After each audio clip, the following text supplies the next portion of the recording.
Hi, New Covenant Community Church. We're going to be finishing off Hebrews 11. Hebrews 11 began by describing faith and then gave several examples in the Old Testament of what faith was, and it encouraged the audience to continue to press forward into the promises of God and not look back into their old way of life outside of Christ. So we see here in verse 32, "And what more shall I say? For time would fail me to tell of Gideon, Barak, Samson, and Jephthah." Right, those folks in the book of Judges who God used to save his people. Of David and Samuel, right, in the book of 1st and 2nd Samuel, we read about them and what they did and how they exercised faith. And the prophets, like those in 1st and 2nd Kings. So he's just surveying the prophets, surveying these figures throughout the Bible who exercised faith, right? Faith springs into action as it trusts in the promises of God, and we get examples of how all of these people had some measure of faith, who through faith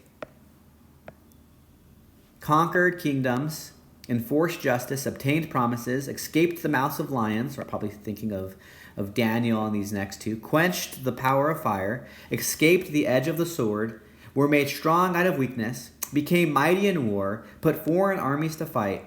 Women received back their dead by the resurrection. Right? So these guys took God at his word and their faith sprung into action. Right? God used these folks, right? They obtained promises. They took God at his word and did some incredible things. So God worked through these folks. And look at this contrast here. Some were tortured, refusing to accept release. Why would they not do that? Why would they refuse to accept release? So that they might raise again to a better life. We just saw last time how Moses, instead of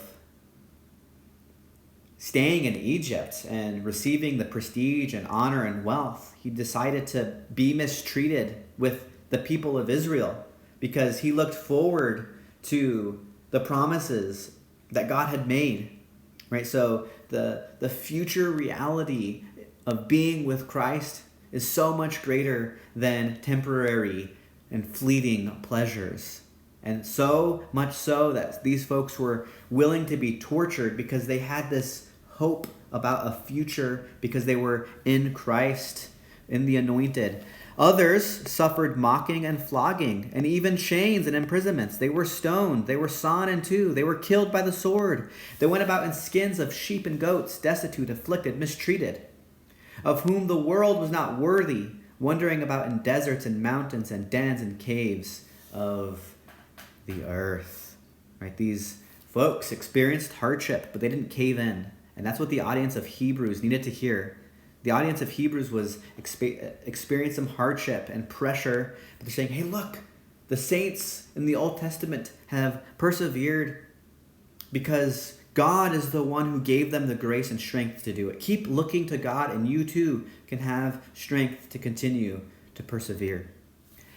And all these, those people he just mentioned, though commended through their faith, right, they were righteous before God, they were pleasing before God through their faith. It's their faith, in which is why they were commended, did not receive what was promised. They all were looking forward to a greater reality, since God had provided something better for us. What is this something better? It's the new covenant, inaugurated by the person and work of Jesus Christ, that apart from us, they should not be made perfect, right? So they looked forward to God's promises, and these promises were fulfilled in the person and work of Jesus, and it's through Jesus that salvation comes, both for Old and New Testament saint.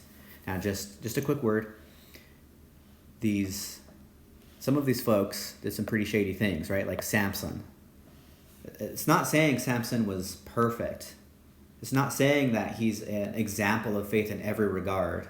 It's simply highlighting that there are some moments in Samson's life where he exercised faith and how God used him to bring about his purposes, and how he used about him to bring at least some sort of freedom for his people, right? So just keep that in mind here as you might be reflecting on that in these verses here. But the takeaway from this whole section is continue to look to God in your current circumstances with a hope and a assurance that the present sufferings aren't worth to be compared to the glories